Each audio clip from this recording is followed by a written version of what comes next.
We're going to head to Los Angeles, where U.S. media has been reporting that an arrest has been made in connection with the death of the Friends star Matthew Perry. The authorities there delivering this news conference now. Let's listen in. A major source of drug supply known as, quote, the ketamine queen. We charged 5 defendants in this matter. These defendants took advantage of Mr. Perry's addiction issues to enrich themselves. They knew what they were doing was wrong. They knew what they were doing was risking great danger to Mr. Perry, but they did it anyways. In the end, these defendants were more interested in profiting off Mr. Perry than caring for his well-being. I'm going to talk about the indictment, the allegations, and the charges in more detail. On October 28, 2023, Mr. Perry was found deceased in his home. An autopsy was conducted following his death. That autopsy showed that he had died due to the acute effects of ketamine.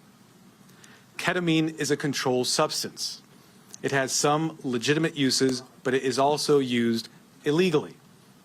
It is used by people seeking to disassociate from reality.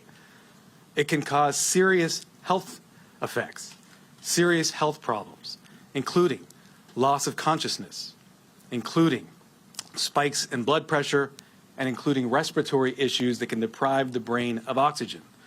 For that reason, it is a drug that must be administered by medical professionals, and the patient must be monitored closely. That did not occur here. This investigation focused on who supplied the ketamine to Mr. Perry. As many of you know, Mr. Perry struggled with addiction in the past. And on many occasions, he sought help for his addiction issues.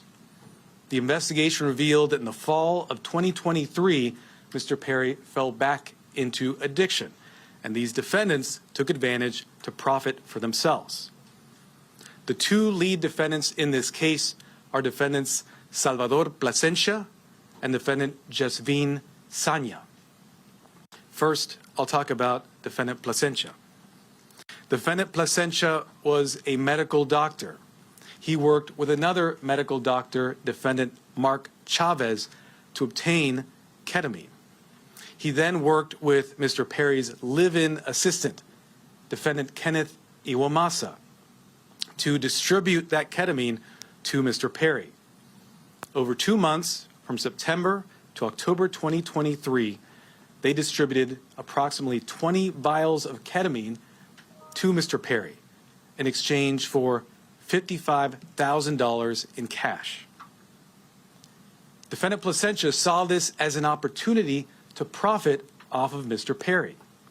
He wrote in a text message in September 2023, quote, "I wonder how much this moron will pay." He also stated in text messages that he wanted to be Mr. Perry's sole source of supply.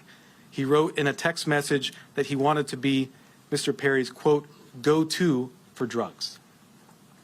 As a doctor, defendant Plasencia knew full well the danger of what he was doing.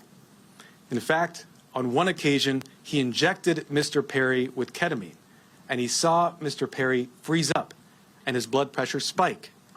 Despite that, he left additional vials of ketamine for defendant Iwamasa to administer to Mr. Perry. Of course, defendant Iwamasa had no medical training to speak of.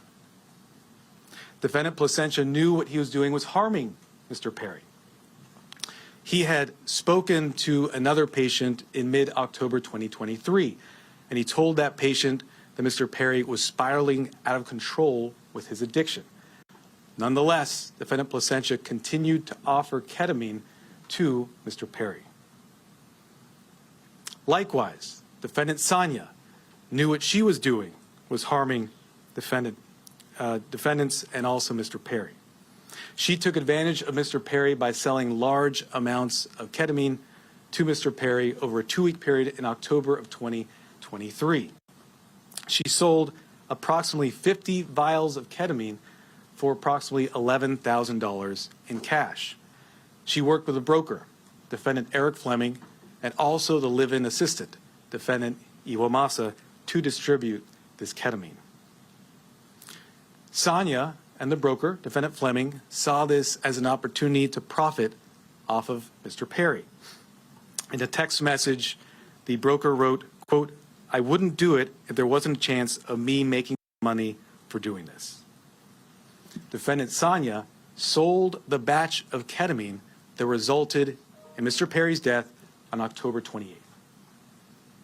Officers later searched Defendant Sonia's home. During that search, they found what amounted to a drug-selling emporium. They found 80 vials of ketamine, thousands of pills containing methamphetamine, cocaine, bottles of Xanax and other illegally obtained prescription drugs, and drug-selling paraphernalia, including scales and ledgers. As I mentioned, the defendants in this case knew what they were doing was wrong. When they'd refer to the ketamine, they used coded language. They'd refer to it using terms such as, quote, Dr. Pepper, or quote, bots, or quote, cans. Also, defendants Placentia and Chavez, as medical doctors, knew full well this was not the proper way to administer ketamine, and they even talked about that in their exchanges. And defendant Sonia also knew that she was doing something that caused great risk to Mr. Perry.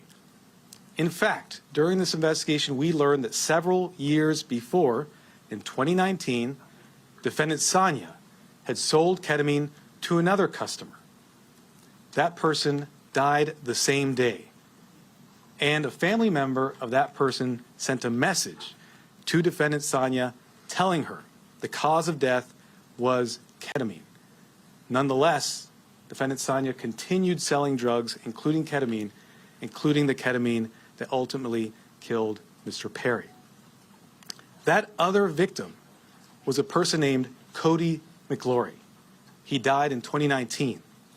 As a result of this investigation, we have filed a drug distribution charge related to the death of Mr. McLaury. After Mr. Perry died, these defendants tried to cover up what they had done. On October 28th, after reading news reports of Mr. Perry's death, defendant Sonia wrote a text message to defendant Fleming saying, quote, delete all our messages.